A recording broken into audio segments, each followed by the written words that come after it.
Assalamu alaikum wa rahmatullahi wa barakatuhu, children. Welcome to your Seerah time. That's your story time. Today we are going to hear the story of the Conquest of Khaibar. So it's Conquest of Khaibar, Part 1. Khaibar was a beautiful territory. It had many strong walled castles. These were 7 or 8 castles in number. With the castles on both sides, there were farms running in between. Lots of plantation was grown here, so this land looked beautiful and was a source of wealth for its inhabitants. The Jews lived here. Some of the Jews who were exiled also lived here.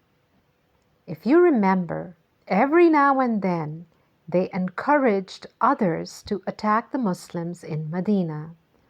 They had in the past made bad plans for the Muslims and had also motivated the Banu Qurayza to break their promise of peace with the Muslims. They had also tried to kill the Prophet Muhammad ﷺ once. Now they could be seen to have contacts with Ghatafan and the Arabians. A group of Muslims was sent to Khaibar to make a peace treaty with the Jews, hoping that they would not repeat such a behavior again. However, they showed no agreement to the rules for peace. This seemed so dangerous that finally in Muharram, the 7th year after Hijri, Prophet Muhammad ﷺ invited the same people who had gone with Prophet Muhammad ﷺ to Hudaybiyah to now accompany him to Khaibar. So they were ready and they were going to accompany Prophet ﷺ on this trip to Khaibar. Around the same time, another beautiful and very important event took place. Guess what? Abu Huraira entered Islam. MashaAllah, he would become a super amazing narrator of the Prophet Muhammad ﷺ's traditions, his sayings, everything. So they will be preserved and become a big library of guidance for the future Muslims and for us too. MashaAllah.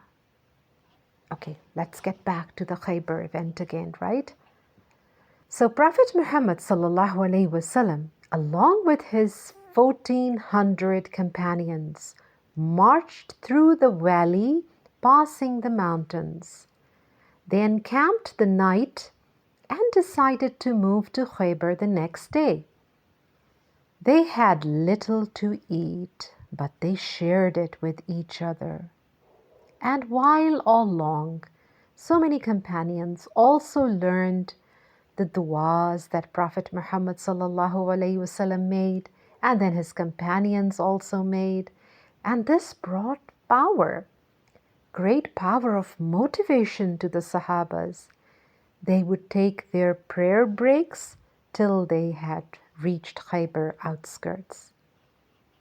No one knew of their presence. The next morning, they would move in. Prophet Muhammad ﷺ made du'as most beautifully. Once again, Prophet Muhammad ﷺ announced in a very interesting and motivating manner, "Tomorrow I will give the banner to a man who loves Allah and His Messenger, and Allah and His Messenger love him." The banner was going to be the flag, and he would head the whole group of armies. All the people got excited, hoping they would be selected by Prophet Muhammad ﷺ. The next morning, Prophet ﷺ called Ali bin Abi Talib radiyallahu anhu, who had a problem with his eye. As he came, Prophet ﷺ supplicated for him, and Ali radiallahu anhu's eye was cured. He was given the banner, that is the flag, and told to go ahead to the fortress. First, he would invite the Jews to peace and introduce Islam, tell the enemy about the duties towards Allah subhanahu wa ta'ala, hoping they would be guided. Even one person's guidance meant a lot to Prophet Muhammad sallallahu alaihi wasallam, better than a red camel.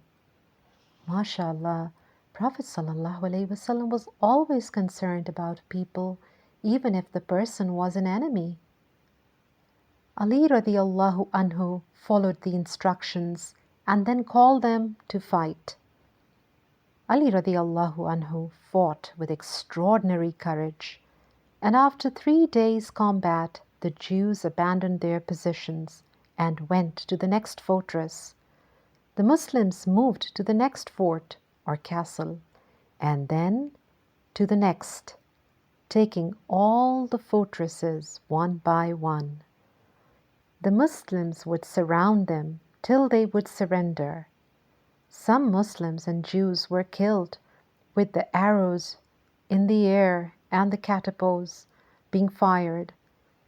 Finally, the Muslims captured all the land and all the fortresses. We will continue from here next time. Till then, Assalamu alaikum wa rahmatullahi wa barakatuhu.